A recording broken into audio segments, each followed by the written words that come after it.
Hi guys, welcome to another episode of Screaming Eagles Airsoft 101. I'm AGM Sten. Got a gun review and a gear review.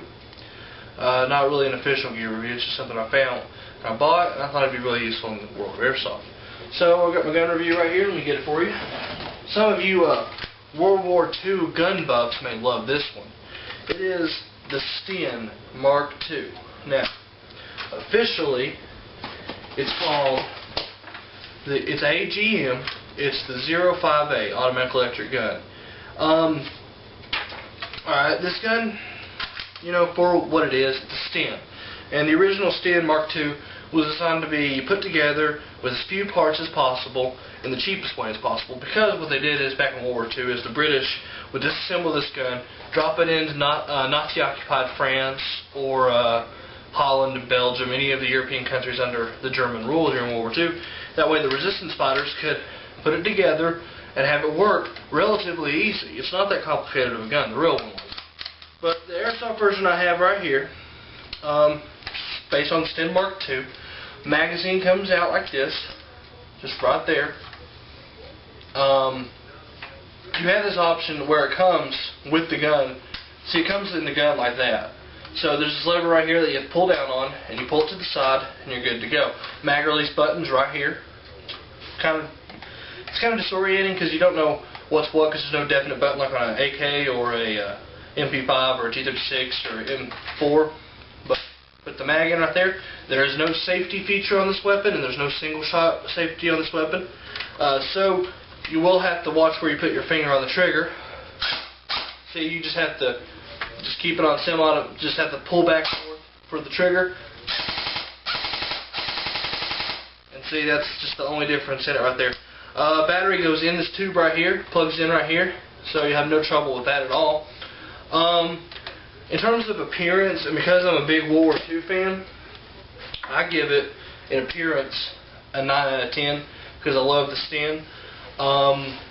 Performance-wise, pretty accurate.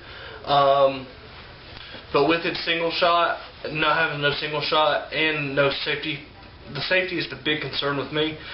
I give it a 6. But the single shot doesn't demote that in any way, because back then there was no such thing as a fire selection switch on the Sten. So that's just historical accuracy. And the same thing with the safety. But I still would have put a safety on there because of the whole safety rule of Airsoft. But overall, I give it 7 out of 10. The accuracy plays a great favor, but no safety, even though it wouldn't be historically accurate, it's a big downer on it. I give it a 7 out of 10. I'd recommend it for anybody buying it. It's kind of fitting because we're doing this guerrilla warfare mini thing in the story. So I give it a 7 out of 10.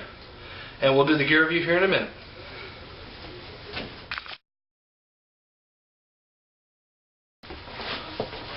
Hey guys, here's that gear review for you. I got these at Walmart. And they're like your normal old sunglasses or shooting glasses. Except they're full seal. And a lot of places nowadays, they don't allow just safety glasses on. They want full seal eye protection. Well, this bridges the gap between the full seal eye protection and shooting glasses. That way you can wear these things, not have to worry about the BBs getting in the side of your face, anything like that, and hitting your eye.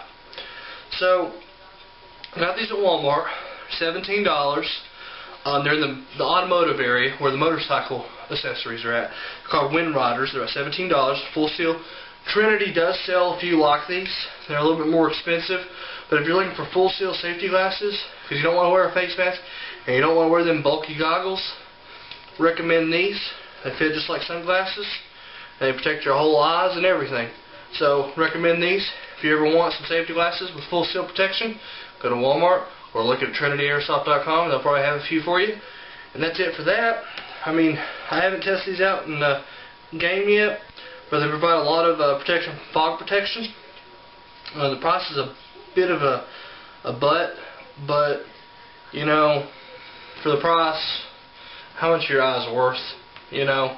So full seal safety protection for these, I give them a 9 out of 10. So that concludes that, and we're going to talk about Guerrilla gear loadout here in a little bit, and we'll let you watch that.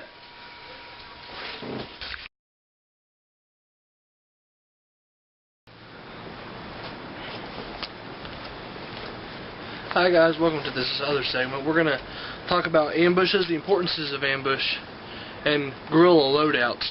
As you see, this is my conventional loadout. I carry a tac vest, pistol, and my assault rifle, but I put a two-point sling on my assault rifle, which means that I'm hands-free. I don't have to worry about it sloshing around and all that stuff. Now I don't have to worry about it falling and getting in the way or something. And this is a good way. When you're a guerrilla, you need to move fast. You don't need to have, you need to use both your hands to clear out way. You know, don't need to have your gun like this. If you're like, say you're a guerrilla, and you need to use something really fast, that's why you got your pistol. You just, really quick. It gives you enough time to be able to switch to your rifle. See, this is not a very heavy setup. I still can run and walk pretty easily in this.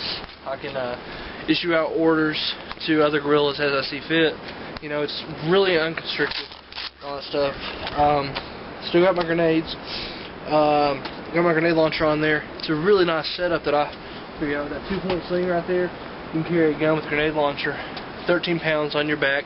Don't have to worry about it getting in the way or nothing like that. Now, the importances of ambushing are very simple.